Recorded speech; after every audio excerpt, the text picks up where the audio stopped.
In a world where most people watch movies and then forget about them, these brave heroes join forces to watch them again and then talk about them. Join them in their epic journey as they go back in time, a decade and beyond, to revisit and break down films from a vast array of genres.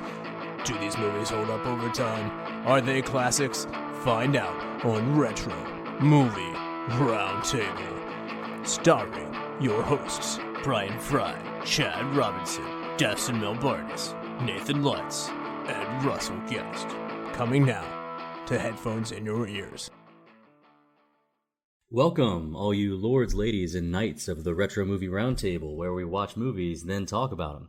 I am your host, Dustin Melbardis, and joining me today is my good friend and co-host, Brian Frye. What's up, Brian? Good evening, guys. How are you this evening? Pretty good, pretty good. Hey, a movie came out that I think you were interested in. Have you seen it yet? Yeah, this was bound to happen once Dune was released. It was going to end up being the last movie I had seen, no matter which podcast we were on. Ended up seeing it 6:30 on Friday, the day it was released. I subsequently went home and watched it again on HBO Max, and then again on HBO Max, and then again on HBO Max, and pretty much beat it to death over the weekend. Not tired of it yet, probably won't get there, but highly recommend it to all. Read the book, watch the movie, you're welcome. Well, we've talked about liking Dune. I, of course, have not seen it. I'm just going to have you just recount it to me through stories and memories. I'd rather get it that way. I feel like that's how I'd rather actually get this Dune experience, is just to have you tell me about it. But I will say it's not just me and Brian here. Tonight, we've got a guest here from San Marcos, Texas. It is my friend Jake Pierce. Say hello. Hey, how you doing, y'all? We're excited. We're excited to talk about a movie. It is our Veterans Day episode, which means we're going to be looking at a sci-fi thriller of... Wait, no, that's wrong. Let me go back.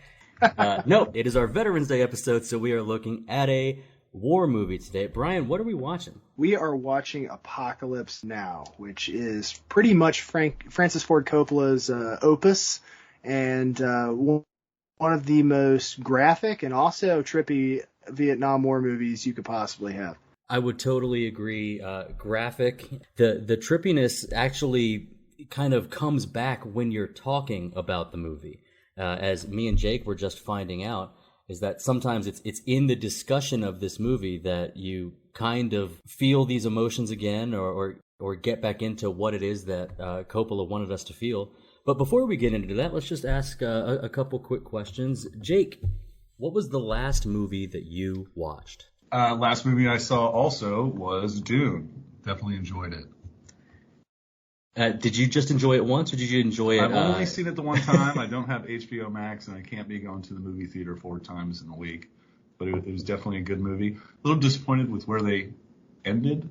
I'll say that. I'm not going to say anything else, because we're not doing a podcast about that movie. We're doing a podcast about Apocalypse Now or Apocalypse Now? Apocalypse Now? Now.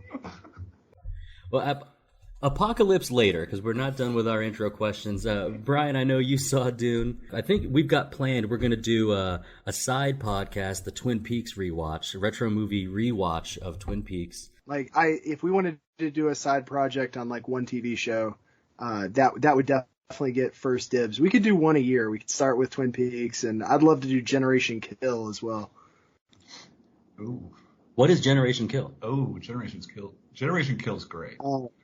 Generation Kill was an HBO dramatized retelling of a Rolling Stone writer's book who was embedded with Marine Force Recon in Iraq. And it is one of the most, like this movie, is one of the most fun and disturbing things I've ever seen in dealing with warfare. Of course, it's that time to talk about fun and disturbing things in dealing with warfare, because it's our Veterans Day episode.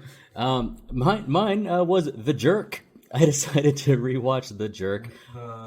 Steve Martin? Yeah. Really? Yeah, well, it's Veterans Day, of course. So I just I was looking at the list of 1979 movies, and The Jerk was a 79 movie, and it's one that it's hard to say if comedies can hold up quite the same way as other movies, but it's just A great rewatch for me. And as all of our listeners know, I essentially refuse to watch anything new. All the movies I watch are at least 10 years or older. I got another question for you, Jake. Let's hear it. What do you prefer in a war movie?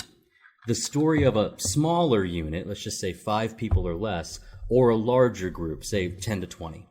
Okay, so my favorite war media ever is probably Band of Brothers. So, I mean, Yes. that for me is like the perfect war movie, TV show. I call it visual television art. I don't know what to call it, but that for me is my favorite. So I can't tell you the specifics, but whatever makes Band of Brothers is what I like. That'll be season 3 of our TV show rewatch because, Frye, I think you love Band of Brothers too. It's fantastic. I tell people all the time that I got the first season of Band of Brothers on DVD when it first came out, and I think it was like $100. If I could actually extrapolate the dollar amount for how many times I have watched it, not just that DVD, I eventually bought it on Blu-ray.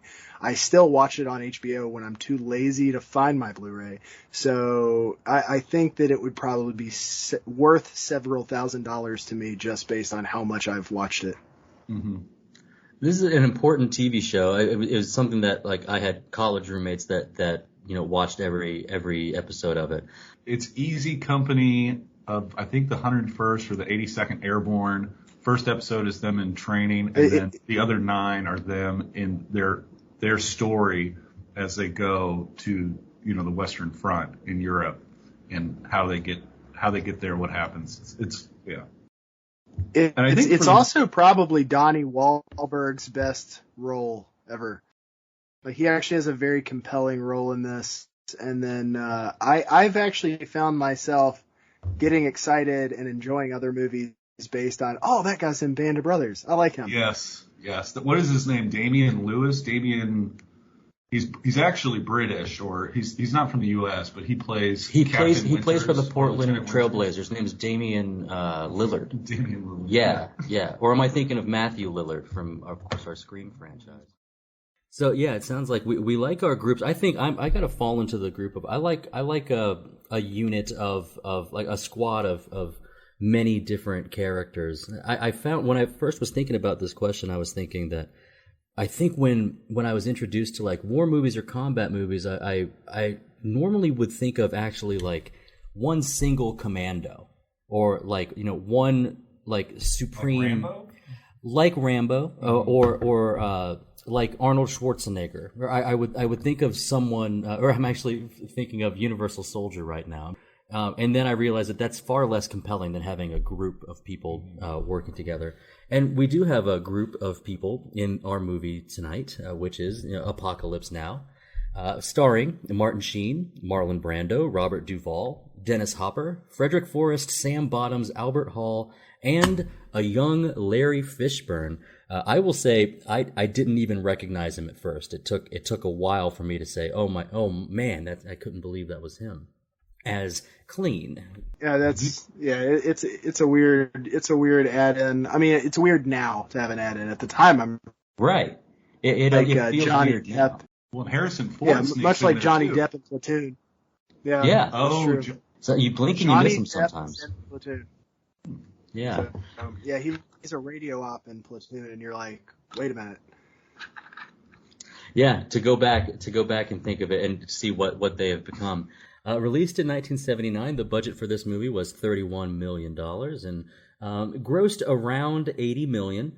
Its place in the box office that year was number 6. The movie that placed ahead of it was Alien. And the movie that placed behind it was a movie I'd never heard of before, a romantic comedy called 10. But it actually, I was looking at the rest of the list and I was seeing that it actually placed above The Jerk, which is the reason I rewatched The Jerk, as if I needed a reason to. And then one spot higher than Moonraker, which I think the only reason I really like Moonraker is because Jaws is in it. I mean, we did our whole Bond piece on this, but I like it all. It's all dangerous. The number 1 movie that year was Superman. And, also with Marlon Brando as Lex Luthor, I'm pretty sure. And IMDb rating of 8.4. Rotten Tomatoes, we almost couldn't ask for any higher. 98% fresh from our critics and 94% score from the audience. Won a whole lot of awards, 21 winners and nominated for 33 more. The big ones, the Oscars won Best Cinematography, Vittorio Storaro, and Best Sound from the Law Office of Merch, Burger, Beggs, and Boxer.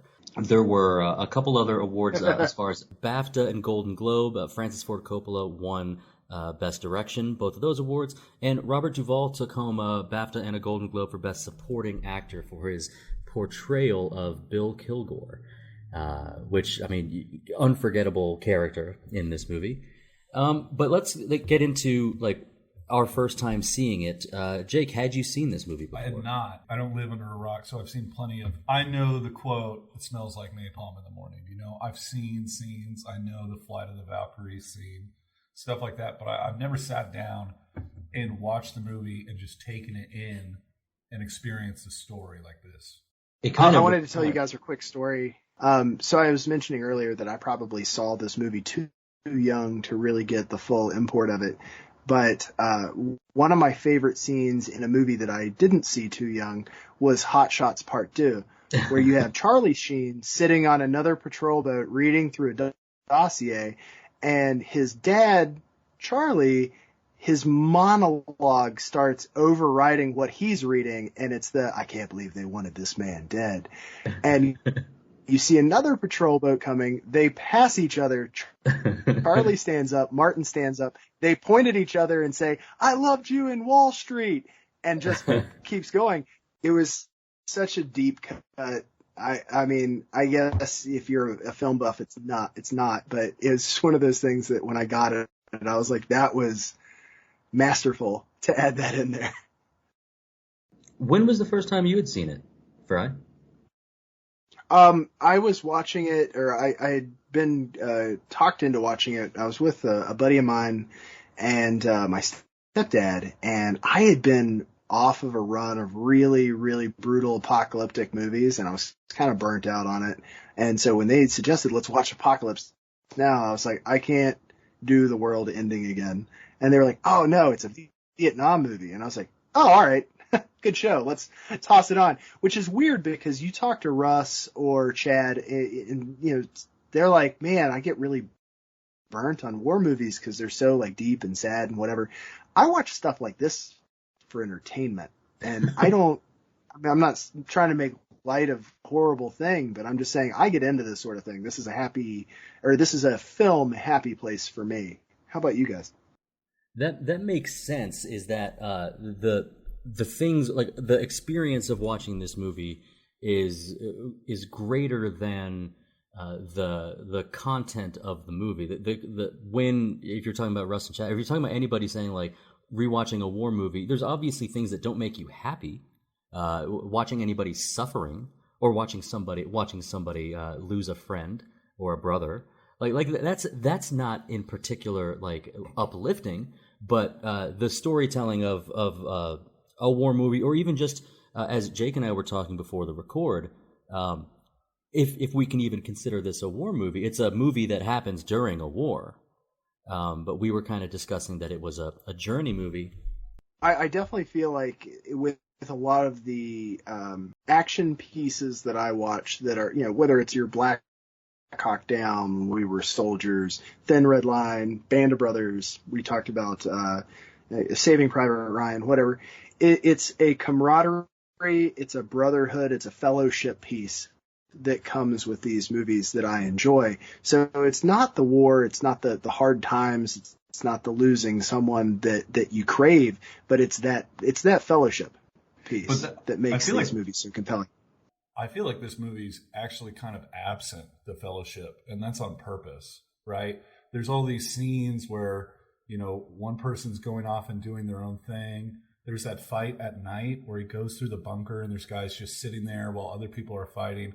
This movie, and it makes sense for a Vietnam era movie where people are getting drafted, and it doesn't feel like a normal war movie, like we're in this together. Willard's keeping secrets. They've all got their own designs. They're undisciplined. It feels, to me, it feels more like an individual tale of one man's journey back into hell than it does like a war movie. The setting's definitely the Vietnam War and everything that comes with that, but it focuses on Captain Willard's mission less so than, the patrol boat as a group together. And with expectations, I didn't know, with the title Apocalypse Now and kind of a wild movie poster, I had never seen this before 2 weeks ago. This was my first time viewing it. And so, I was thrilled to have the depth of all the details that Jake had just described, to see this as, because I didn't have an expectation of, is this going to be an explosion, two fronts fighting each other, up close battles, tactics being visible from an overhead shot. It's not about the battles here. It's about the journey, the individuals that you meet. And so my expectations there, as far as what a war movie would be, I was lucky to not have these particular expectations and and just kind of be able to let the movie do what it wanted to do. Yeah, you don't even see the enemy. You don't even see the Viet Cong throughout the movie. Not really. I mean, I don't think you ever do. You see some. You see. I know you see somebody throwing a spear, but is that even VC there? I think that was specifically, they say when they go and meet up with Colonel Kurtz, it's like those were your people. I think the real gem about Apocalypse Now is that it's not a traditional war movie. I'm not sure if I would watch this under the guise of saying, let's watch, Saving Private Ryan, and then we're going to watch, something else, and then this. It doesn't fall into that. This is more of, it's actually fairly true to its source material. This is supposed to be a mind bender. This is supposed to twist perceptions of reality, perceptions of warfare. This is LSD trip that causes you to light a flare on your boat as it sails down the river. Mm-hmm.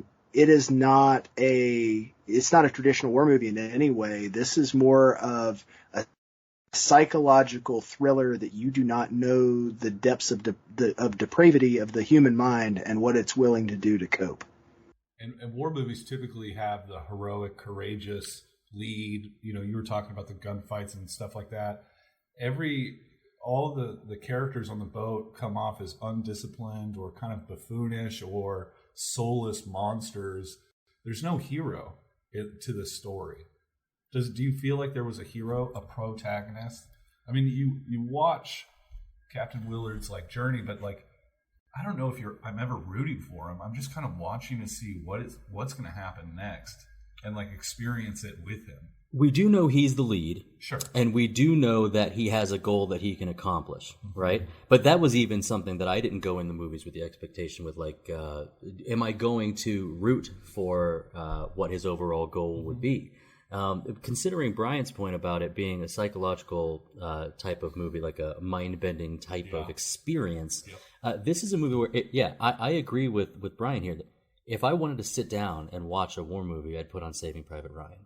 If I wanted to have something on that I could sit down and really dive into a very cool cinematic moment of somebody maybe getting getting so afraid of looking for mangoes and then finding a tiger, and I have to see this scene because you're showing all this emotion. It's a different style war movie, and I find that particular type of filmmaking is what gives me the answer that yes, this definitely holds up. It doesn't matter that it was 32 years ago. This movie holds up for me for sure.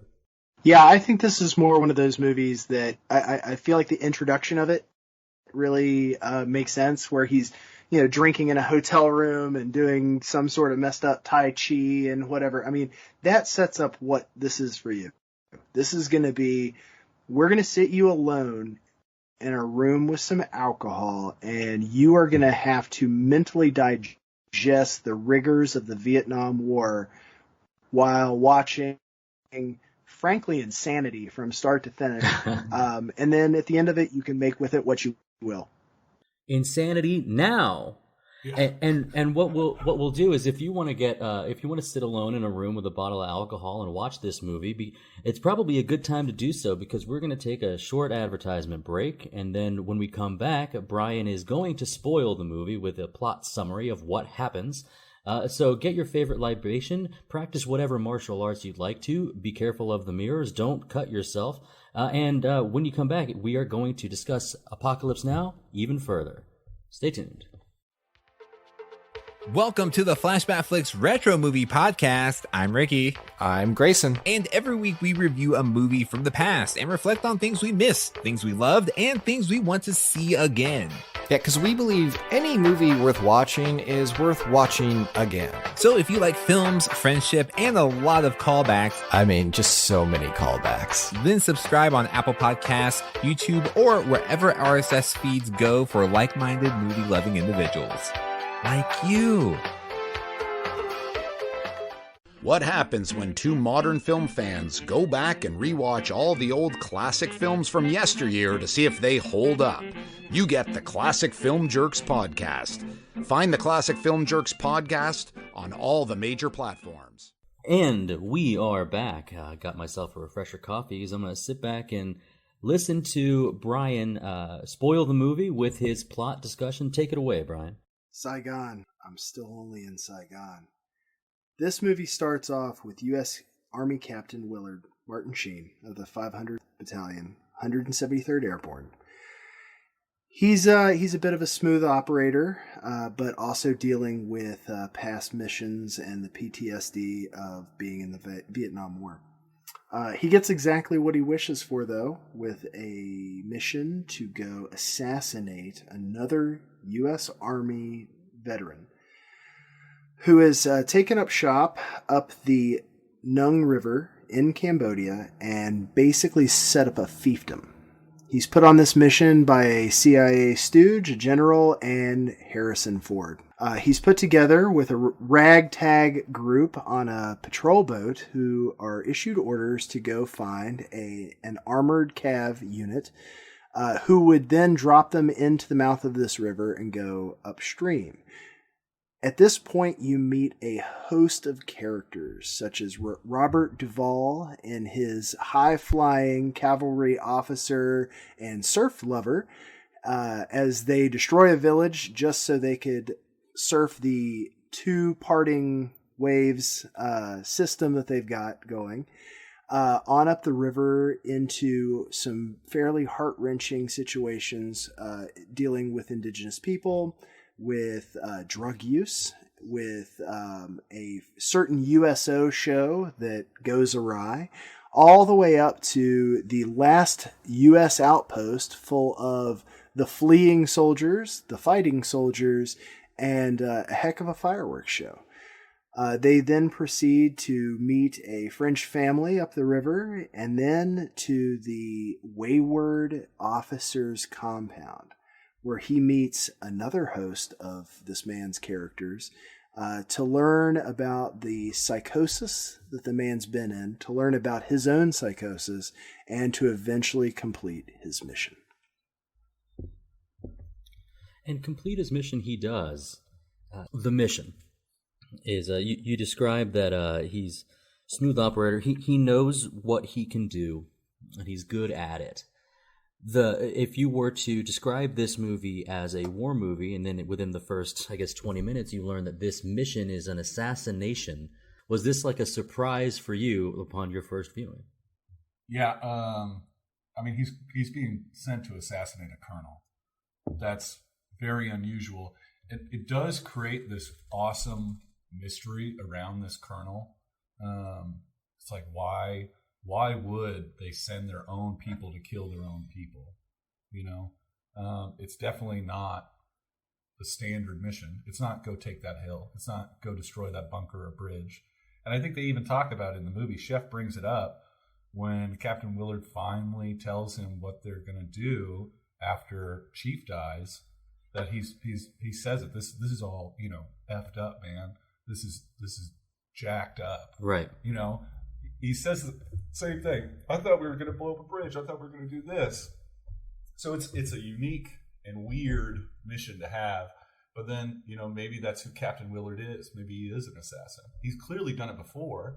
They bring it up. The whole time I'm watching this, I'm thinking, I want Martin Sheen out of the boat. I want to see, like, this is his game. This is, he's the Doc Holliday. Like, this is, he wants to play for blood. And the whole time I'm sitting there thinking, I want to see him play for blood. It's patience for the audience, and patience sort of portrayed by Willard, by Captain Willard, that and all this time that he's waiting, whether he is spending time among Bill Kilgore's group, would you say Airvac, spending time among that particular force, and then the actual boat trip up the Nung River, that he's being contemplative. He's waiting for when it's time for him to use his skills. You don't see our lead get into firefights or jump down into a bunker with a 45. The movie seems to be, for at least the majority of, we'll say, the second act, about the threat of danger at all times, right, Bryan? Like we have some combat, but the combat we start with, I think the first combat, like with the Wagner's Ride of the Valkyries, where the choppers fly in, is a massacre more so than a firefight, and so you're not seeing acts of heroism here. No, you're seeing a lot of the green nature of so many draftees, especially on the PT boat. As they're going up river, all of the instances where they are thrust into some sort of strife for confidence, you see them fold.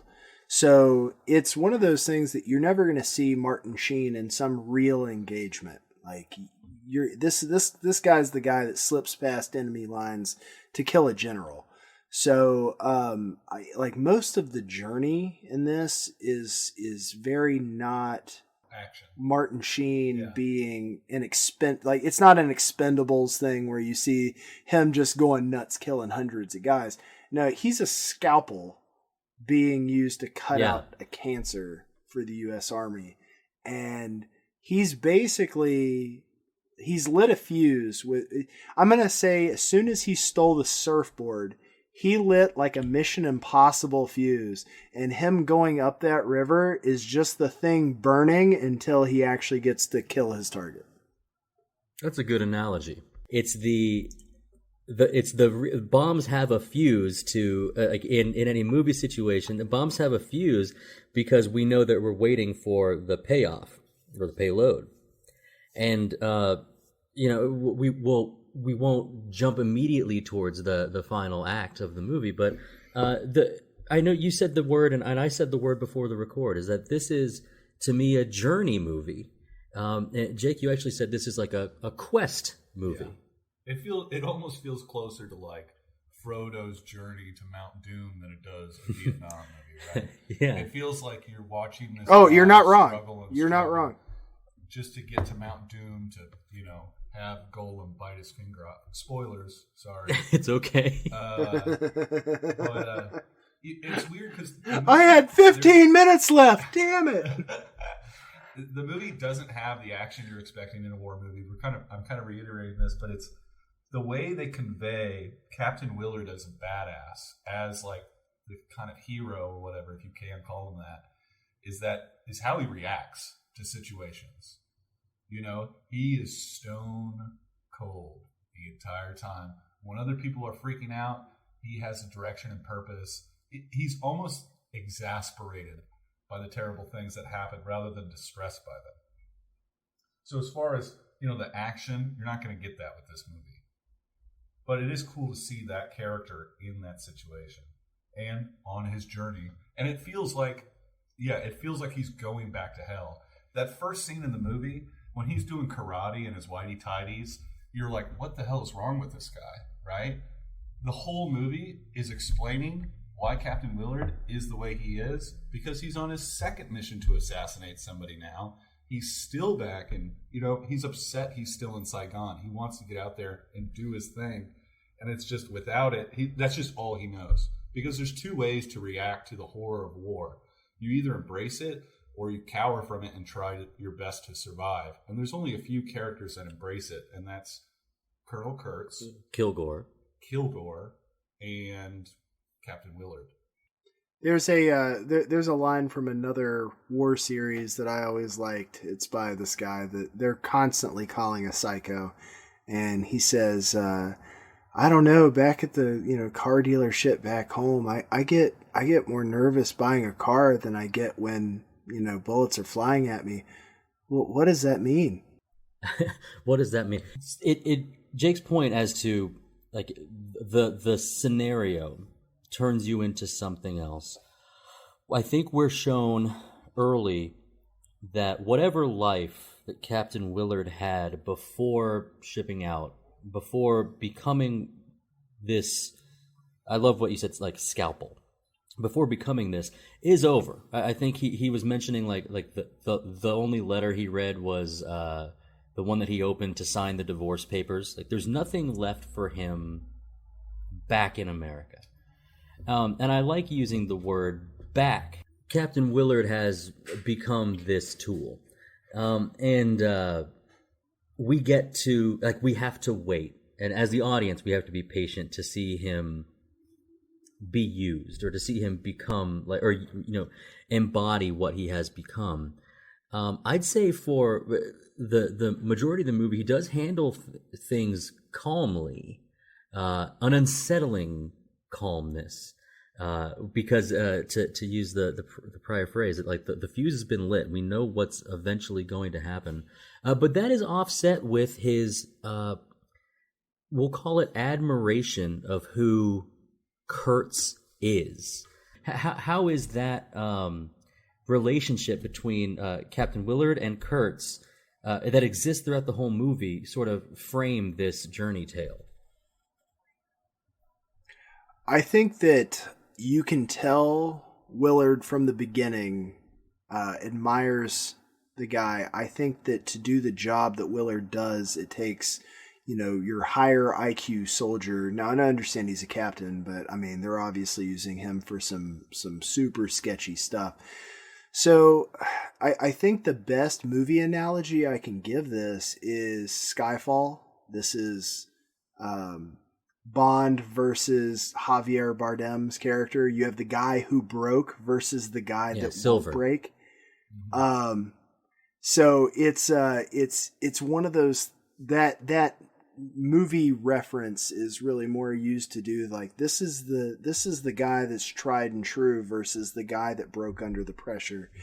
And obviously situations having been reversed, I think the reason Willard understands him so well is knowing that under a different circumstance, he could have been this man. So it's not simply this is the bad guy. This could have been me under this man's circumstances, but I still have a job to do. Even the phrase, the bad guy, he's the mark. Mm-hmm. What's the worst thing he did, Jake? Is the worst thing he did stop following orders? Yeah, so he goes rogue. He's essentially doing the exact same thing. I mean, what it is his commitment to absolute violence and horror.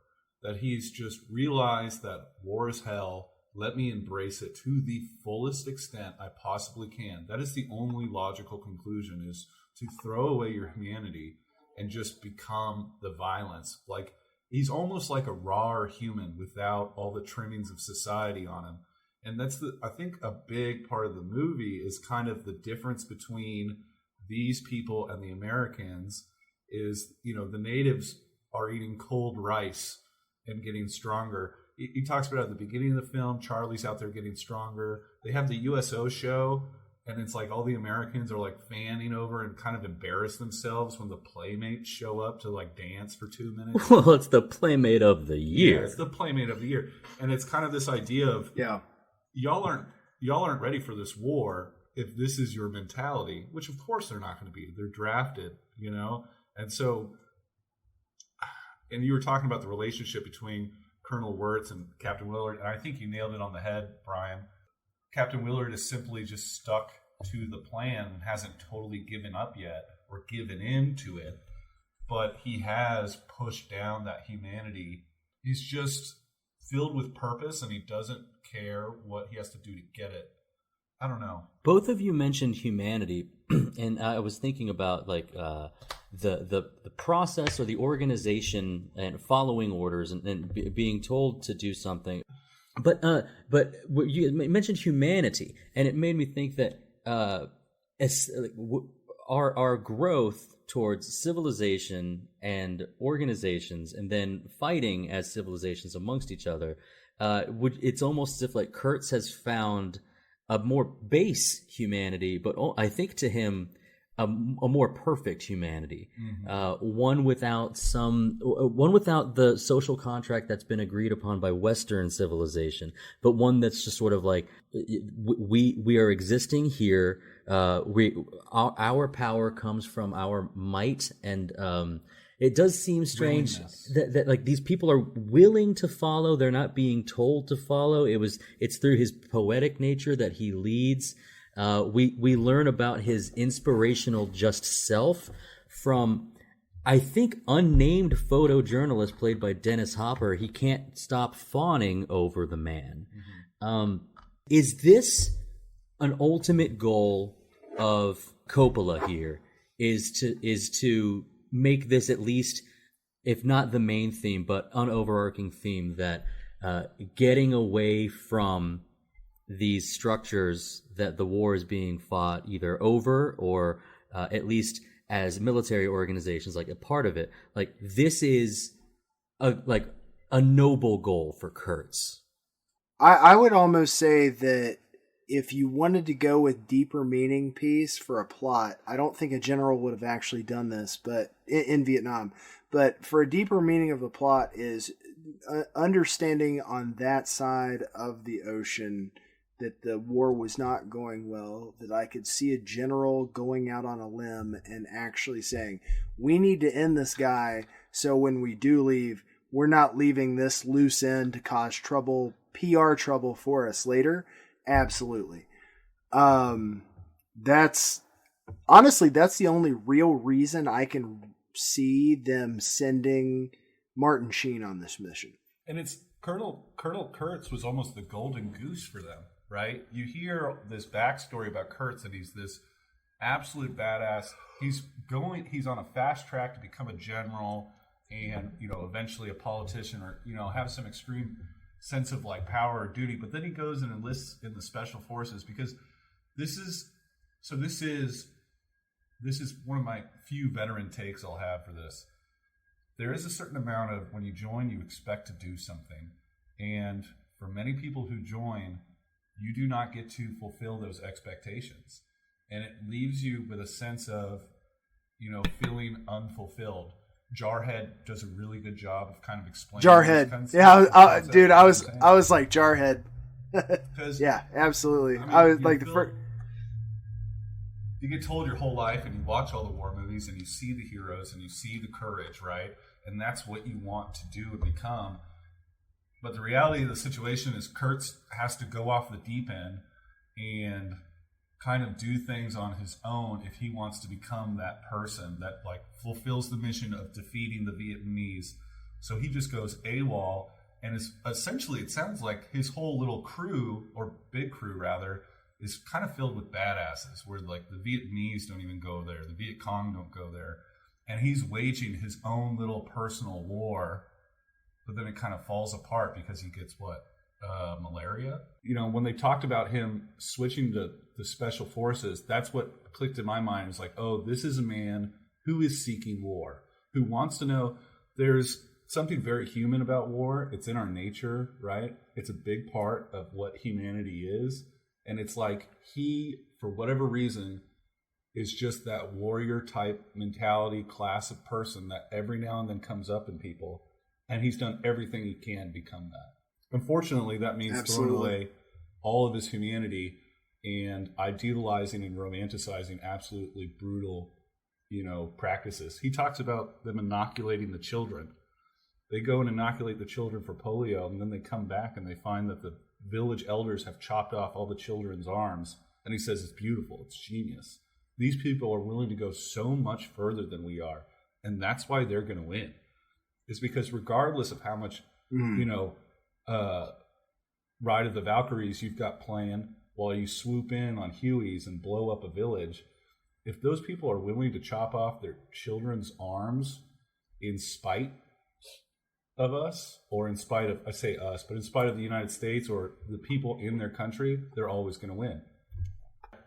That's the truth of it. I mean, anytime you are an aggressing force in another country and people truly believe that you shouldn't be there, it's going to be depending on how far they're willing to go, a hats off to them. And that's not, well, people will go very me far knocking anything. It's just home, you know what I'm saying? Like they'll go to the ends of. 100%. And we have this group led by Kurtz that's out there, and we get to them eventually. But to the beginning of the journey, we do meet a group of particular. You guys can help me with this, but you meet Kilgore and his men, people living a very different reality and experiencing a very different war. And this particular time spent with these guys, you have sort of like a beach party where Kilgore's got a guitar in his hand and they're cooking up steaks. He can't stop talking about surfing. I feel as if it was important to Coppola to have this, I'm not going to go so far as wacky, but certainly outlandish character trait of Kilgore, to say, this guy's having fun in the sun. And there are young people underneath him. There are his there are the people under his command that are even saying things along the lines of, well, that's Charlie's point. We actually lost someone up there. That's going to be hot. It's really hairy. How many times do they say that? It's really hairy. Yeah, but there's 6-foot peaks. Yeah. It's got it's almost it's really not comical. It's not humorous. Maybe it's farcical in a way, but the idea that that we spend up until the 50-minute mark before they actually start their boat ride. Anything you want to bring up about Kilgore, Robert Duvall's character, or just the idea of these are young men fighting a different war than what Captain Willard has already been a part of? It's a very different perspective to the war. People are experiencing it in different ways. If you're on that boat, if you're on the PT boat every day, that war is different from you than the guy in the helicopter. Stay in the boat, never get out of the boat. The guys who are in the bunkers on the front lines getting blown up, even there you see 3 different sets of kind of mentalities about the war. You see the people running in fear. You see the guys sitting in the bunker, stone cold. And then you got the guys on the 50 with the roach, they call it, taking it to the enemy. And then you got Robert Duvall's character who's he looks at, Willard says it in the movie, he seems like he's going to get out without a scratch. And he's got that kind of, maybe not arrogance, but he's got that aura about him that you just know he's going to be okay. And also for the people involved, right? For the locals and the natives and the French people, right? You get to that house and their experience of the war is different as well. There's a varying experience that happened in Vietnam. One of the overwhelming pieces was, there's a horror of war, but we were also, flaunting a certain amount of wealth and overindulgence while we were there. And I feel like all of that was meant to be communicated through these pieces of, or segments of the Riverway. And speaking of the river, I think this is where the movie became the movie. The movie became the movie. The thing that I would, if I wanted to rewatch this movie, and I'm not saying I don't, but if I had the feeling that I'm really looking to mess my brain up today, and what would help with that would be the psychoses of wartime, and I wanted to watch a part of this movie, I would start it at the 50-minute mark. I would get to the point where things start to get, we'll say, creepy in a way. Things get to feel more dangerous. You no longer have the full support of cavalry behind you. You're on the boat and you're alone. There's just the 5 of them, right? We got Chief, we got Chef, we got Lance, we got Willard, and Larry Fishburne. Yeah, we got Clean, Mr. Clean. Clean. Yeah, and who can really dance? I'd actually, I would suggest a different exercise too. That if you're going to take the middle of the movie, do the same thing, except just watch the first 35 minutes and the last 35 minutes. It shows something much different. The journey itself, it shows, how he gets to where he's going. But if you just look at Martin Sheen's head and then you look at Marlon Brando's head, they seem similar. That's where I'm going with it. They seem similar. When they get off the boat, Chef's going to go look for some mangoes. He smells a mango tree or something like that. Never get off the boat. Yeah, that is. I think that we have a big tonal shift, which is welcome to me, and it's not just. I feel like we had some really like cool, incredible scenes and some like ways of telling those stories. I can't recall a time that there was a POV shot in a movie that I really remember and thought it was cool that they chose to do POV. But that's very early when we see from Willard's point of view as he's taking his orders from Harrison Ford and the other colonel, and eating the roast beef. We have some really cool like visual shots. We have some, as far as just like movie making, the tone really changes as we get into the river. The constant threat of there being danger on both sides of you, or I guess completely surrounding you as they're going down the boat or down the river. We know that they've been up and down the river before, don't we? Like we know that this is kind of not that deep. Not that deep. So that's what they keep talking about is they're actually going into Cambodia. So this is an illegal. This is already like a war crime situation, right? It has to be like top secret. To go this deep into the jungle, I mean, that destroyed base that they run into, that is the end of the line as far as where the Americans or the Allies or their sphere of influence, that's where it ends. And that line is already crumbling. So they're out past it now. And if you look at it just historically, like there is no safe space in Vietnam. Like we had fire bases, we had larger bases, we had areas where we controlled, but there wasn't like a line in the sand where you can say everything south of this is us. That's why they got fired upon when the flare went off, and it's not something that there really isn't a whole lot of safe space. Just to go on a slight tangent here, I recently read a book called Longest Beer. I know, right? I recently read a book called Longest Beer Run Ever, and it's about a guy who literally merchant marine and ex-marine who took off from New York to bring a beer to several of his buddies who had been drafted or whenever in Vietnam. And they really kind of go into the Tet Offensive heavily. And it talks about, there really isn't anywhere in the country that was safe. You can't. So you can have North and South Vietnam. Mm-hmm. It doesn't matter, where that battle line is.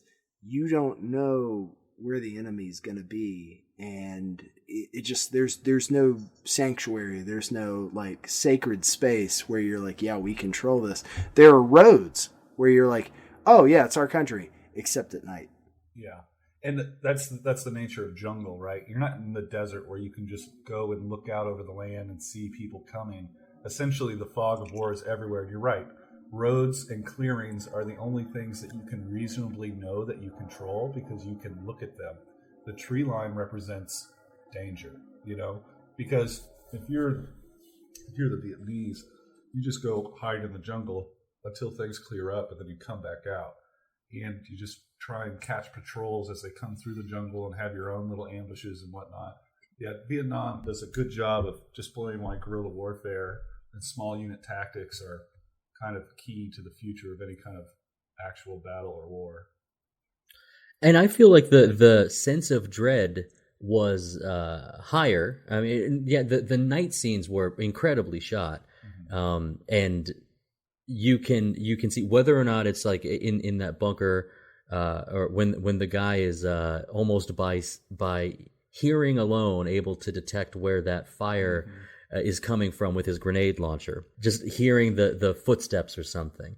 That outpost, or like that line, and of course we've got Lance with the puppy in his jacket as they're going to meet these people. That is where I think the last bit of communication that Willard picks up is from the one guy that was sent from with mail. Yeah, and with the mail for the rest of the boat.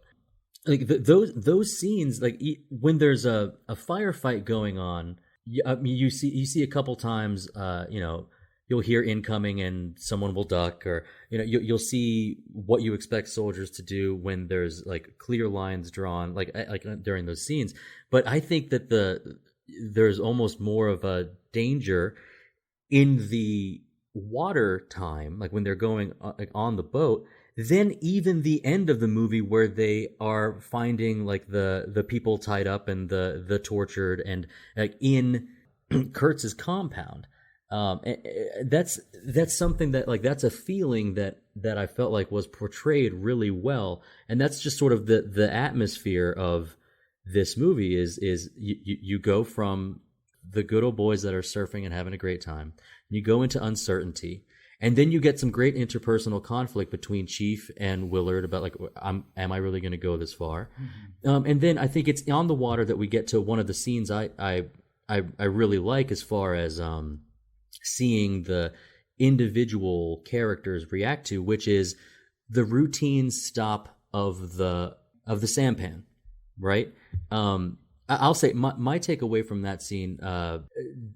Do we think that Chief was trying to find a reason to turn around? He was looking for. I think he was using this kind of protocol as an excuse to be like, listen, we got to take them back. We got prisoners, because they're scared. They're scared to go further up the river, further into enemy territory.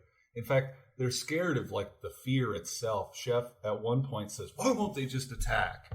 Yeah. He almost just wants it to happen because he's so paralyzed in fear. He has to sit on the gun constantly. At least when he's fighting for his life, he's doing something and if he dies, he dies. But it's this mounting fear just surrounded all the time that cripples him. And then, they have these bursts, especially in that scene where the fear lashes out and does something terrible. The waiting is the worst. I think that's why I dig the sort of the second act, or the journey act of this as much as I do, is because it's waiting for that fuse to get to where it needs to go. And the music and the lighting for all of this, it's so claustrophobic, it's so creepy. Everything's either dark or foggy most of the time. And you notice that the river gets smaller and smaller, less and less wide the further up the river they go. It becomes kind of this uncomfortable tension as the walls close in around you. They did a really good job making having that feeling displayed through, audio, visual cues or sound, music, and or light that I really liked. It's wonderfully claustrophobic. Mm-hmm.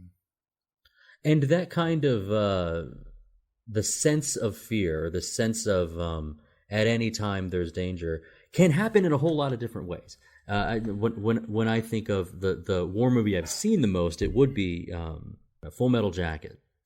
Mm-hmm. And we've got a situation where there's only one shooter. Mm-hmm. Like the last 40 minutes of the movie, there's only one shooter. Mm-hmm. That's a much different kind of fear than this claustrophobic fear. And we still haven't gotten to when the fuse hits the bomb, when Willard gets to his mission. And Willard at that time only has Chef and Lance with him.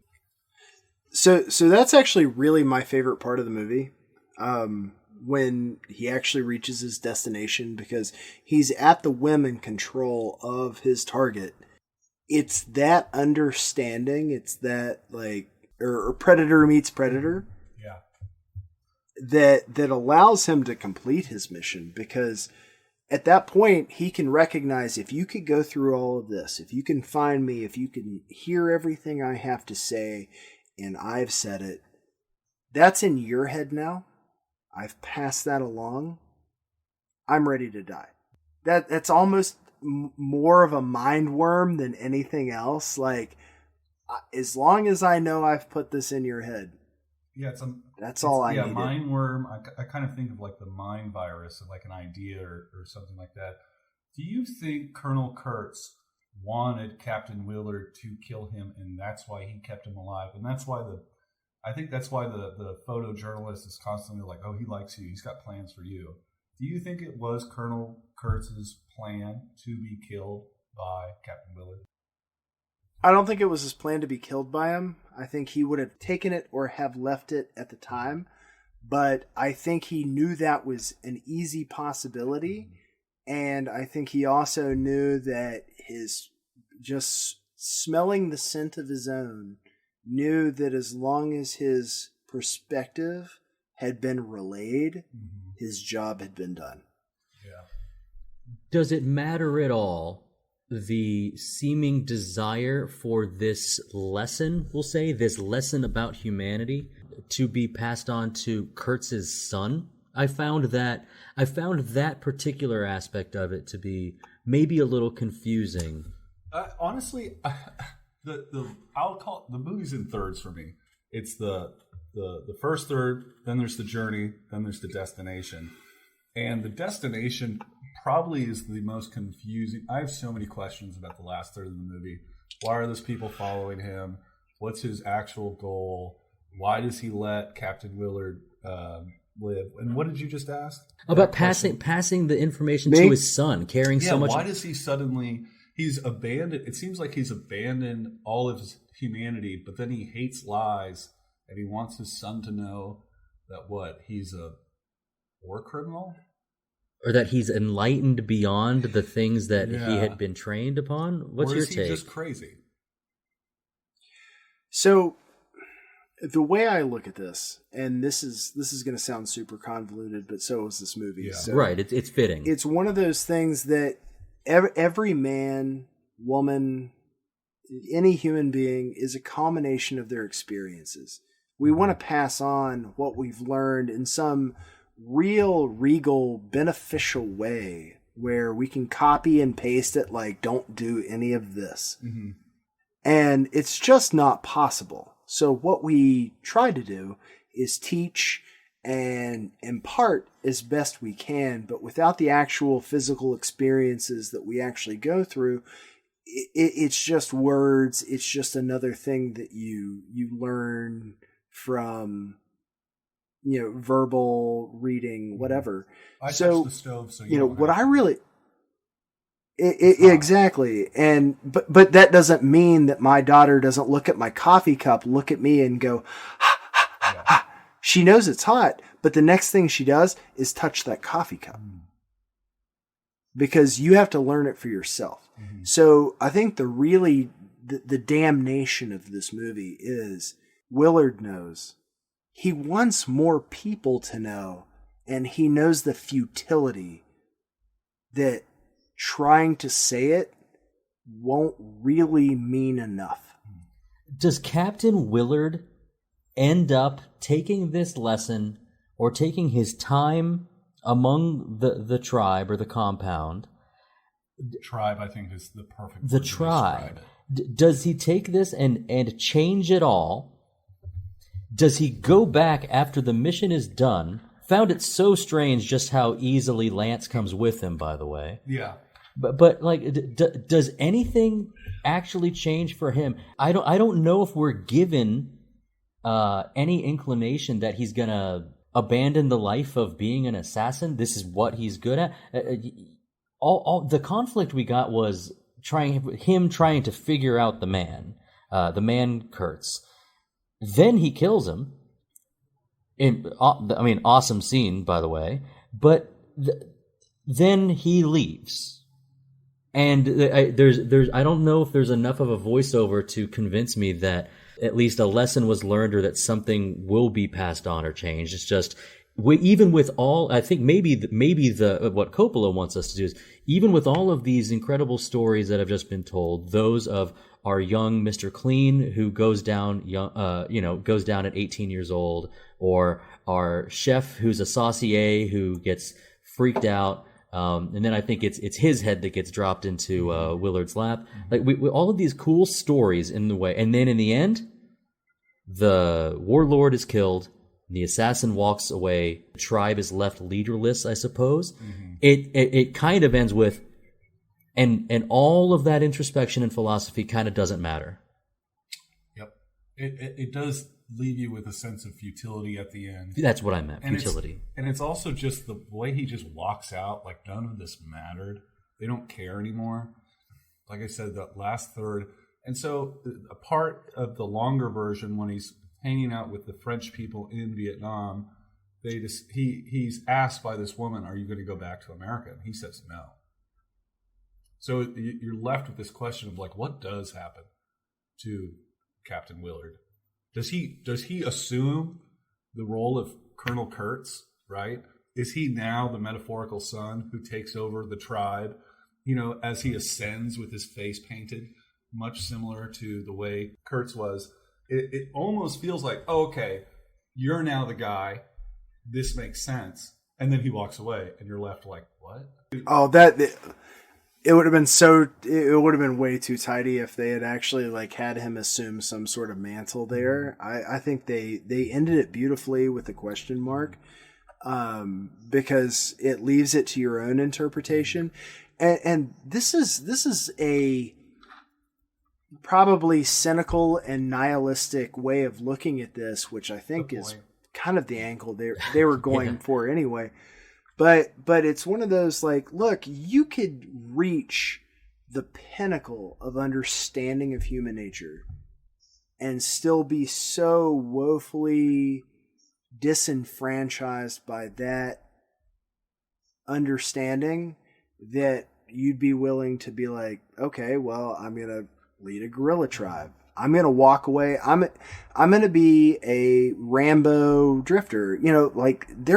This is not a new revelation that has happened, that no matter how enlightened you've become based on your experiences and how you understand human nature, that it doesn't matter because the cycle, the system is still there, no matter which system it is.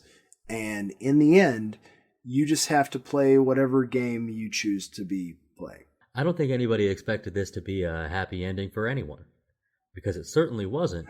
And it was our experience of the movie that was of the several different aspects of it. Some of them less needed than others, or depending on how much budget was spent on them. I mean, I bet filming the USO show was fun, but as far as what you take away from this movie, it maybe isn't as high on the rung of some of the other themes. But speaking of the things that we take away from this movie, when we all have our own interpretations, we also all have our own movie superlatives. And it's time to get into those. We're going to start with the MVP of this film, Apocalypse Now? Apocalypse Now. Apocalypse Now. Jake. Exclamation point. Who was your MVP? Whoever did lighting for this movie. Lighting. Whoever did lighting, I think is the biggest thing that drives like the themes and motifs of the movie. You kind of know what's going to happen based off like lighting, and they do a lot of like hopelessness and darkness, and then maybe there's a little bit of light. And I love what they did, especially in that night scene. It's very chaotic. Honestly, the lighting for when you first meet Colonel Kurtz and you don't even see him. Right, and then when you do see him, it's like a fraction of his head or his purposefully face. Done. Yeah, it's done by design to make him mysterious. Make him seem spookier, I suppose. But it's done well. I think with lighting, it makes me think of filter almost. Is that the first third? I like thinking of it in thirds. I think the first third is almost bright orange and open. Then we get to like a blue hue and a dark green on the river. And then we get into a contrast. The third is like a difference of the bright, like with the painting of the bodies and just the orange flame of the end. All of that resonated with me as well. Good choice with the lighting. Frye, who's your MVP? I went with Martin Sheen not because he's the main character and obviously he was in it the most, but I cannot tell you a different movie where something was so personally character driven as this. Like from beginning, middle, and end, like you have a listless man getting drunk in a room, talking about how, this is the place he belongs, into I'm a soldier, I'm going to do my duty, I'm going to show other people how to do my duty, or how I do my duty. And then into I'm still fulfilling this while assimilating this knowledge of what's going on. And then you could say that he's the consummate soldier 75% of this, basically after he was a drunk guy in a hotel room. But to say that he wasn't affected from point A to point Z would be a misnomer. I think it was one of the best man struggling with himself but knowing what he had to do character pieces I've ever seen. I love that answer because it reminds me of the reason why I chose Martin Sheen as Willard as my MVP, which is it's not about his lines, it's about and luckily I counted, he smoked 67 cigarettes in this movie. And it's during these scenes and just when he's watching the other people around him, you do get that moment where he takes the what would you call the guy who was like he grabs by the collar and kind of shakes him at that depot. The supply guy. The supply guy. Like maybe that's the first like little amount of aggression you see from him. And it was almost like, hey, we're not at the end of the fuse yet, but we're getting like a bit. Hey, bud, I feel bad about that. Here, have some extra stuff. Yeah, and it's like, oh, okay, his gravitas is real to the audience and to the people around him. I thought that was portrayed well. I actually didn't count the cigarettes. I just said a number that sounded right. Best supporting actor. I would have banked on it. Like I was like, oh, this man counted. He had hashtags and everything. He was like, that's another cigarette. I counted the number of people that Sir Lancelot kills at Castle Swamp in Monty Python, but I did not count cigarettes in this movie. Frye, best supporting. My supporting on this is Robert Duvall, just because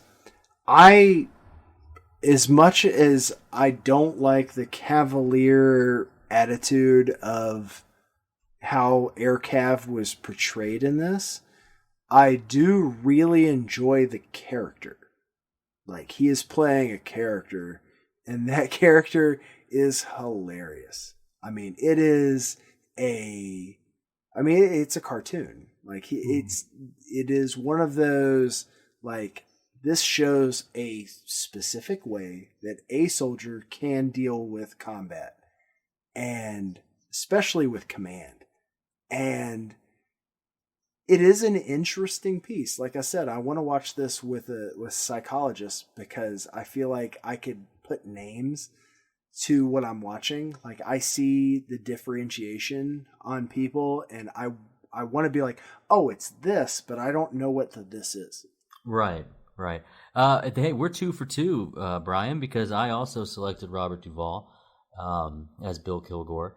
I think his character seemed as if, and I did not serve, but I feel as if in the stories about the way that Jake described that seemed about like he sort of has an aura around him. He almost knows that he's going to get out of there unscathed. That people probably knew someone like that. And I bet that this was a tribute to the people that the people that assisted on this movie. Like, oh, we all knew somebody like that. And I got to say, just as a bonus, whether this was direction given to him or not, that this character. I mean, honestly, I feel like the commitment to surfing was almost borderline goofy. But that it was. Oh, it was. And he's a goofy foot. Possibly even too much. And I didn't mean to make that. But I guess he's right foot forward. He's a goofy foot. But the other thing is every single time there's like fire in the hole or incoming, He doesn't duck. He doesn't take cover at all. He stands straight up. It's very MacArthur. There's a famous story of him walking around, going from fighting hole to fighting hole, speaking with the troops as mortar shells are dropping down, landing around them. And it's just one of those things. It's like, oh, that inspires the troops and whatnot, I guess. But yeah, great support. I definitely always appreciated that aspect of Winter's character in Band of Brothers. Or Spears when he runs across enemy lines and then comes back. And the fact that that's a true story blows my mind every time. Yeah. Well, speaking of a true story, that would actually that's my backup hidden gem. But we still got to get your best supporting actor. Can I say Marlon Brando is my favorite supporting actor? Absolutely. He's got 10 minutes. He's definitely. I mean, obviously he's grade A, historic. I mean, he probably had the first Hollywood star as far as I'm concerned. He's like just old school, famous Hollywood, but he is kind of a supporting actor in this movie. He doesn't have a whole lot of lines. He doesn't have very much screen time, and when you do, it's obscured. But I think he plays the role very effectively, maybe in part because he is simultaneously himself, Marlon Brando, going crazy as these movies, like, because this is later on in his career. It's quite literally like the perfect role for him. Oh, we need you to play an aging legend who's going crazy. Oh, well, guess what? We got the role for you. It's like Francis Ford Coppola. I struggle with that name every time. It's like he had worked with Marlon Brando before, knew what was happening. It was like, I know exactly the role for you. So just because it's a good segue right here, it's funny because I've talked on previous podcasts about originally not getting Sofia Coppola's Lost in Translation, and then as I got older, gaining some understanding from it.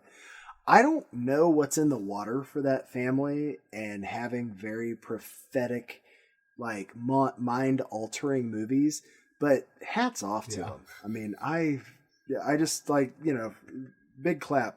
And they're good with making the wine too. Frye, you have a hidden gem of this movie. My hidden gem was Larry Fishburne. Like I said earlier, there was a point in time where, I had seen The Matrix and then went back and watched this, and I was like, oh, crap. Yeah. That's Laurence Fishburne. So just like I was talking about, Johnny Depp in Platoon, I mean, it's one of those things where sometimes you get to go back and watch an older movie and you see someone who is well established and well renowned now, cutting his chops, and that's awesome. Hidden gem from you, Jake. That's pretty easy for me. So it's actually a story element. When he gets the letter and he sees that he's not the first person to do this, right? He's actually the second person that they've sent out after Colonel Kurtz. And the other guy, they show you the letter that the guy has sent his family. Cool. Yeah. Sell the house, sell the car, sell the kids. I'm never coming home. Scratch that. It says back. Scratched out says back. And then it's over. And you realize that, and I wish they expanded on this more, but there's an actual real threat to our hero, if you can call him that, becoming the same thing and getting kind of strung up in Kurtz's world and becoming, having the same fate that this guy fell into. And it makes Kurtz more interesting, and it creates this new threat that could happen to Willard that I really liked. And it was like, whoa, okay, interesting. Yeah, it's such a cool thing. With So can I expand on that for a second? So this is very much one of those like iffy things that you can't say for certain or not. But I think one of the reasons that he let Willard kill him in the end is you weren't easy enough to just bend to my will. Like you didn't just fall to, what I fell to. You're better than that, but I'm not saying you can't. Yeah. You can kill me. The seed has been planted. You're stronger than what they've sent before, and maybe stronger than me, so maybe my ideas last. That's cool. That's a good Do way you of think thinking that about it. was the plan?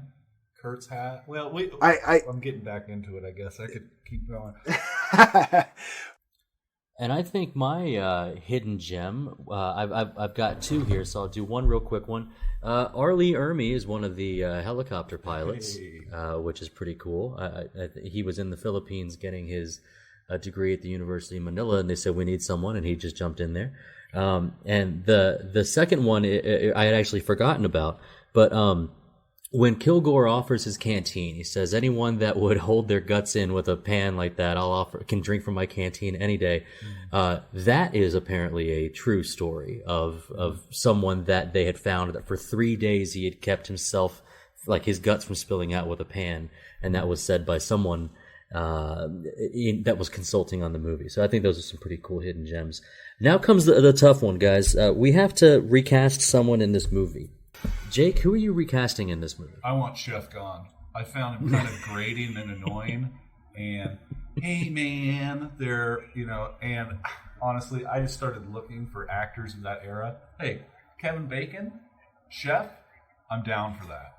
You know what I'm saying? Young Kevin Make him Bacon. a little bit, more likable and less annoying. I'm down for that. Yeah.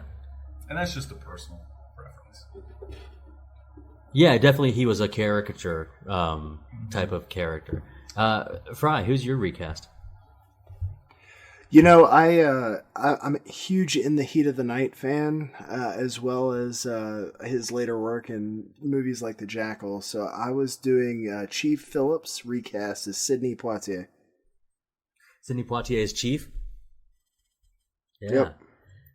Mine was strange because regardless of the rest of his acting acumen, I thought Dennis Hopper's character, for the time that he has and the amount of lines, I was like, what am I supposed to get out of him? What is he, the mouthpiece or just the hype man of Kurtz? And I decided that I'd rather, instead of Dennis Hopper, I'd rather have Harry Dean Stanton as kind of the photojournalist who is just absolutely enamored by everything that Kurtz does. But I would say that, like almost everybody else, I was really pleased with who were filling these roles. Especially if you were to go, look up who was offered these particular roles. That could take a long chunk out of this podcast to go into like who was actually offered. So What a crazy cast, though. Like, honestly, the cast is absolutely stacked. Yeah. Oh no, I completely agree with that. I mean, when you take into account Dennis Hopper's screen time in this, it's ludicrous. I mean, you're sitting there thinking like it's a psychological thing, and you're gonna have Dennis Hopper only in it for 15 minutes. You're like, that's not right. And it's like young Harrison Ford, young Laurence Fishburne. It's like actors who went on to become greats, and then actors who are at the end of their line, like Marlon Brando. It's interesting. They've just got so many good, actors in one film. Let's add some more names to this pod and then quickly go. Steve McQueen, Al Pacino. Oh, that were offered the roles? Offered roles. Okay. Steve McQueen was the first choice for Willard. Jack Nicholson, Robert Redford, James Caan, Tommy Lee Jones, Nick Nolte, also considered for Willard. Clint Eastwood is said that he was offered the role, but I think he's lying. So let's move on to the best shot of the movie. Best shot. All right, Jake's got an easy one. Easy answer, and I think if you disagree with me, you're lying. When Captain Willard comes out of the water. Oh yeah, it's so cool. When his head comes out of the water, and he's got the face paint on, and he has become, the face paint represents something very specific, and it's a mask. You are abandoning your humanity. They use that over and over again. I think it's the reason Lance survives at the end is he's abandoned his humanity and just going with the flow. And it's finally, like it's happening. It's happening. Yeah, that's how they do doing what he's good at. Yep. Yeah, it's a absolute fine candidate, and I agree with the fervor that you entered that in with. But you're gonna disagree now. Frye, what's Go yours? ahead. Oh yeah. So I wish we had gone into my change one thing before we hit this, so I could really explain why. But my best shot is the battle at the bridge as they first introduce it, like the firefight that is happening at that bridge, because they're just coming out of this USO show where it's just men acting inappropriately. They did a little like jaunt into the jungle, and then all of a sudden, darkness, combat, flares. Like it was startling. Like it was something that they're moving into complete darkness, and it was just one of those like I felt like it shifted the movie into a go mode that was only downshifted due to extra content from some of the longer versions of the film. Awesome. Once again, an awesome use of lighting, like what Jake had mentioned earlier. Yes. Very, very cool moment in the movie. My shot, it'd be hard to disagree with Jake, so I'm gonna make this my 1B here. Oh, is definitely. When after Chief dies, Lance is holding him in the water as he sort of lets him float on the surface, cradling him. The young guy, the 18-year-old surfer, cradling this tried and true, several different trips up and down this river. The sturdiest, like the rock, second most dependable person on that boat. Mm-hmm. And then the water is like a tint of orange. And the lighting, once again, incredible there, and the music too. But just that moment before you see Chief's head sink into the water was really pretty. In a movie of tension and fear and paranoia, just to have like that letting go moment was well done. So I really like that one too. But I can't really disagree with the painted up. It's silent as he comes out. God, it's real good. All right, best overall scene, Jake. The scene that got the biggest emotional reaction for me: Queen dying and his mom being like, "We're saving up money for your college." Oh, yeah. And like, damn, all your aunties are asking about you. Yeah. Damn. That's if I am not a sucker for like those heart wrenching moments, gets me every time, and it like makes the stakes real again. It's like you're watching a movie, and then it's like something like that happens. It's like, oh yeah, they're playing characters and whatnot, but like these characters have lives just like I do. I've got a mom, right? I would want to hear a tape of her voice while you're out there, and then you die, and you're sitting there, and that message is just filled with so much hope, and you know that mom is never going to see her son again. Nope. Gets me every time. Well, and you even have Chef, who he's fought with already, and he's like holding his body, saying like, "No, like it doesn't matter what sort of animosities you had with one another. We were on the same side." Yep. How about your scene, Brian? For me, it was I'm going to call it drunk yoga. I felt like the psychosis of Martin Sheen to set up the movie was essential. Yeah. His intro to this on saying like, I can't be home without thinking about being here. I can't be here without thinking about being home. I felt like it set up the entire movie in terms of what you needed, the base elements, into understanding, some soldiers, and then the deeper thoughts that they're having beyond just surfing and whatnot. It's just that was the seed that really expanded this movie, and it would be less without it. Good point. That's interesting. That you do need just a small amount of screen time to see how this man is. For me, the favorite scene of mine is that sort of like last point before crossing into Cambodia, the nighttime fight scene in the bunker. I believe we get a POV shot again in this scene where Willard asks, "Who's in command here?" And the guy responds, "Ain't you?" They're fighting against nothing we don't know. We don't see the enemy.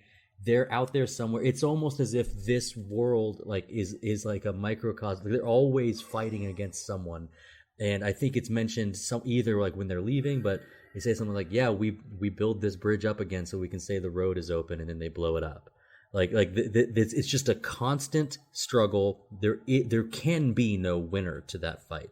Some people will lose men. You get to see that one stoic soldier with the grenade launcher just on sound alone fire his. It's so great, among several other scenes. And while you guys were talking, I was kind of going, did I have any other scenes that like could take top marks from me? And I just realized that there are so many scenes that are A+ scenes that you still just have to pick one. So that was mine. Wardrobe or makeup moment. Mine's actually a makeup moment. Jake, what's your wardrobe or makeup moment of the movie? Dustin Hopper's character walking around with like 4 cameras strapped to him. Everybody's either, wearing like traditional Vietnamese clothing or like a uniform. So there's not a whole lot of variety as far as outfit or costume design. And I think I've talked too much about the face paint already. But when he shows up and he's got like 4 cameras, you kind of already know who he is. He's going to be goofy. You've like figured him out just based off of what he's wearing. Yeah. And I like that. It's a good point. Stands out. Mm-hmm. Bryan. It's an interesting. Sorry, I just want to comment on that for a second. It's an interesting point on photojournalism at this point, where people can take worthy shots on their iPhone, but at the same time. Everything's using power as long as it's on, except these old, 35 millimeters and stuff like that. Cool. So, just an interesting piece in photojournalism. For me, for wardrobe or makeup, this is where I'm going to go. Sheen coming out of the water. That's that. Jake's laughing because he's seen my document has the exact same thing written. That's all about the aesthetic, right? Like every piece of that is about the steam coming off of the water. Mm-hmm. It's about the plants in the background. It's about the color scheme they used in the shining of the light and how he matched it right to his face. Mm-hmm. That's what makeup artists, that scene, that shot is what makeup artists live. That's why I put it in a shot, because it's not just the makeup there, it's everything about that shot is fantastic. It is the entire encapsulation. The movie poster as it is leaves a little, I guess we'll say it's a little not vague, but it's if the movie poster was just the top half of Sheen's head and just his eyes coming out of the water, it would be, I think, more impactful than the current sort of half face thing that they are using. It's the exact same makeup moment. All right, another difficult one here. Change one thing about this movie. It could be a broad thing that it is, but what would you change about this, Jake? I think a lot of stuff could have been shorter. Maybe it's because I'm a millennial and my attention span is getting shorter. I did not like the acting from Chef. I did not think he was a good actor, and it just kind of took me out of it a little bit sometimes. So yeah, get rid of Chef. That's it. That's an easy one. Or keep the character Chef. He's important, but get a new actor. Kevin Bacon. And you had wanted to get to your change one thing already, Frye. What elaborate?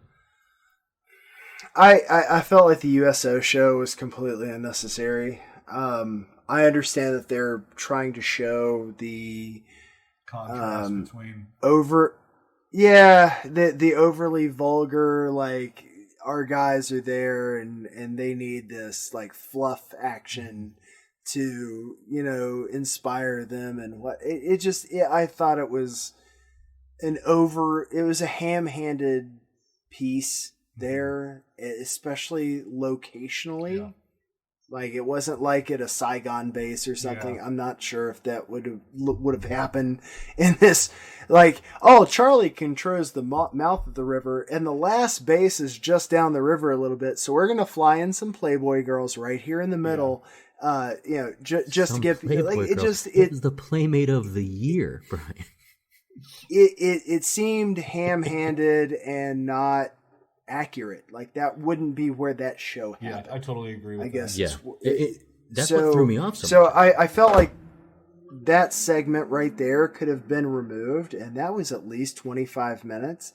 And I just felt like if you had gone succinctly from the boat, you know, the local boat into the bridge, that would have been more gravitas than adding look at the pigs. Yeah. It does add to the one thing that scene does do is make the movie more surreal because it takes you out of it. You're like, what the hell is going on? It does.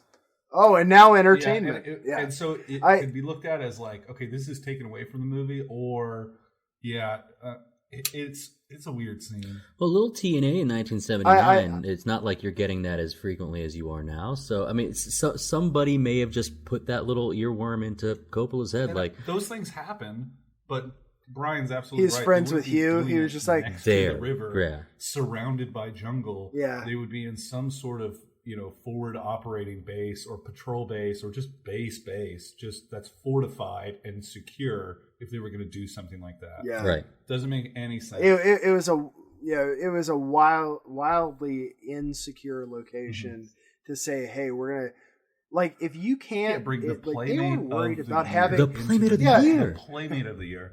The Air Cav had a moment to say, oh, maybe we shouldn't have checked Charlie Point where they let you off, but you're going to fly Playmate of the Year like 50 miles upriver. Or like, how about this? Where are the Air Cav stationed? Take the Playmate of the Year there. Right. You know what I'm saying? They're probably secure wherever they're keeping the helicopters. That'd be perfect.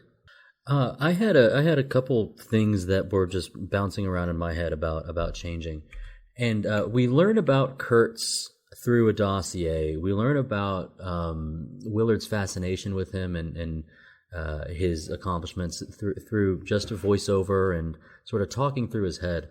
Could we have gotten 3 to 5 minutes of seeing Kurtz actually commanding, and could we have seen an example of what he's been accused of early in the movie?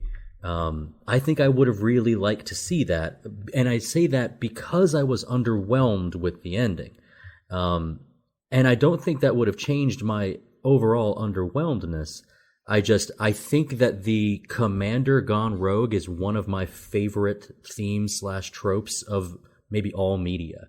And I felt like it fell a little short, to me for this movie. So that would be my change one thing. And we were going to finish with our last superlative, the best quote of the movie. Jake. Anything narrated by Martin Sheen in this movie is quotable. But the best one is, I pulled it up here. It was the way we had over here of living with ourselves. We'd cut them in half with a machine gun and give them a Band-Aid. It was a lie. And the more I saw of them, the more I hated lies. Oh, that's good. And it's in line with Colonel Kurtz hating lies, describing that he hates lies at the end and wanting... and maybe this is why Kurtz lets him live, is because he knows that he also hates lies, and maybe he will actually go and tell his son. Why he's motivated to go tell, he wants his son to know what actually happened, I don't know, but maybe that ties it together. Frye, your best quote. I absolutely love this one. I asked for a mission, and for my sins, they brought it up to me like room service. Yep. My best quote. I know that people like "I love the smell of napalm in the morning" line. It's followed by "smells like victory," and the delivery of the next line, which is my favorite quote or the best quote. Pause before he says that, I think. Yeah, and he's just leaning down. He looks around and he says, "Someday this war's gonna end." And then you're waiting for him to say something poignant afterwards, and that's just it. He walks off. He walks off. Like huge bummer that this war is going to end someday. Yeah. For him. Yeah. Like that's like, oh man, I can't imagine what life will be. Mm-hmm. And now it kind of comes to the big question, our rating. We work on a 5-star system. 0.5 is the worst that you can give, whereas 5 is the best. We do half-star increments. Jake, I'm going to let you go first. What would you rate this movie? for me, this movie was a 3.5 because 1, it was kind of slow. 2, there's no payoff, right? And I guess I'm not a movie critic. You know what I'm saying? Yeah. I like to be visually entertained, and while this movie was visually like stimulating, very artsy, it was good, not great. There we go. That's just kind of where I'm sitting with it. That's a good 3.5 score. That's exactly what 3.5 is to me. Frye, you're up. I gave this one a 4-star. Also on my growing boycott of using point star scales. Not trying to deny anyone else that. Just for me, I'm trying to stick to solid ratings. I think that this movie. I'm more precise. I was listening to a stand-up comic one time, and he was talking about how watching romantic comedies and sad movies were emotional training for women. And I feel like the exact same thing is true for men when it comes to watching overly, call it honorific, like the pieces where you're like, I hope I would make the same decision, sort of thing like that. And I give this one a high score because it has that ambiguity, because it forces you to not be able to do that. And you can sit back and watch this film and be as confused as many times as you like, because sometimes if you've had a bad day, you'd be like, oh yeah, Willard. Sometimes you're like, man, Kurtz is right. Kill them all. So it is one of those pieces where as it makes you think and it makes you feel, it also shapes, your reality. And I feel like that's exactly what Coppola did in this movie. Cool explanation there. Yeah. I dig that. I'm actually going to match your score with a 4. I think this is a 4-star movie. I think it's worth the accolades it earned. I think it's slow, but I can appreciate a slow burn. I was underwhelmed with the end, and I feel as if with the vision of the director, I shouldn't have been. Like, everything else was so well crafted that I found myself surprised, especially learning of the accolades of this movie, that it wasn't a 4.5 or a 5-star movie for me. I'm with Brando. I guess that's part of it too. There is enjoyable movie, and I feel like it's one that everybody should watch. But I will say it wasn't just like a small thing at the end. It was almost the entire end. And now that we've done our rating, it's time to look to next week, and it's time to pick a new movie. Frye, can you assist? Absolutely.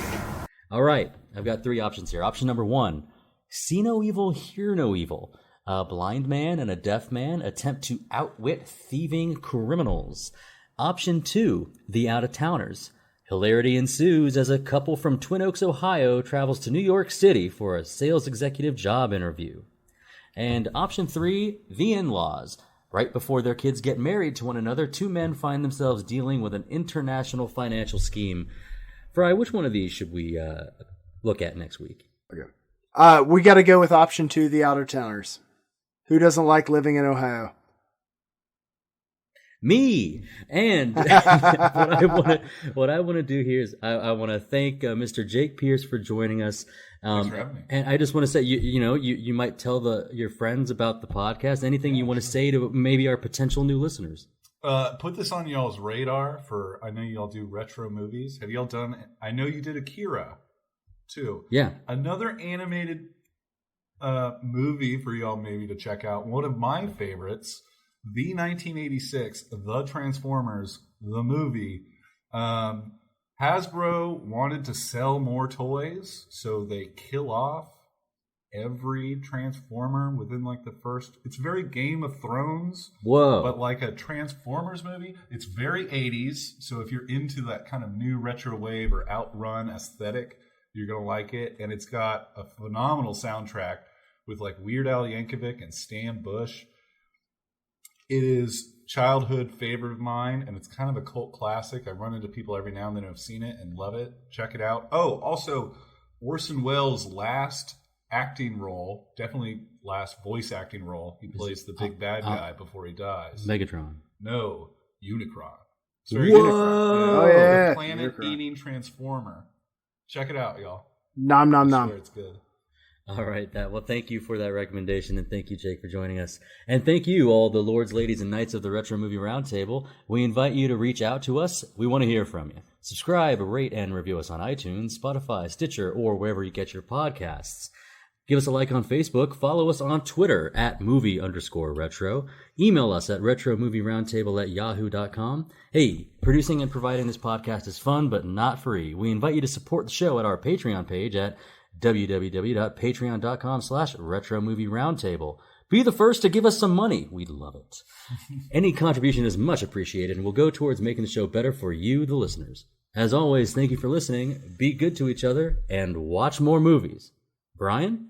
The offing was barred by a black bank of clouds, and a tranquil waterway leading to the uttermost ends of the earth followed somber under the overcast sky, seeming to lead into a heart of immense darkness.